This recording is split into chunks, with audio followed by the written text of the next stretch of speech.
ஏண்டா இத்தனை வருஷத்துல உங்களை ஒரு வாட்டி கூட இன்ட்ரோடியூஸ் பண்ணி வைக்கவே இல்லை. எவ்வளவு வாட்டி கேட்கறது? இந்த மாதிரி தான். சாரி, உன் ஃப்ரெண்ட்ஸ் எல்லாம் பார்க்க எனக்கு இன்ட்ரெஸ்ட் இல்லைன்னு சொல்லிட்டாங்க. பெரிய இன்டெலிஜென்ட்னு திமிரு. எங்க தாத்தா அந்த காலத்து மனுஷன். அவருக்கு இந்த ஊர்லயே படிக்கணும், இங்கேயே வேலை செய்யணும். படிப்பு முடிஞ்சாலே கல்யாணம்ட்டாரு. முடியான்ட்டு நாங்க 2 பேரும் மெட்ராஸ் ஓடிட்டோம்.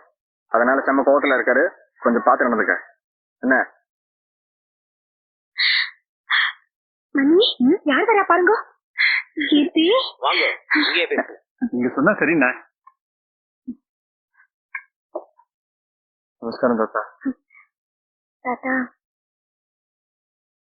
நீங்க நமஸ்காரம் பண்ணுங்க.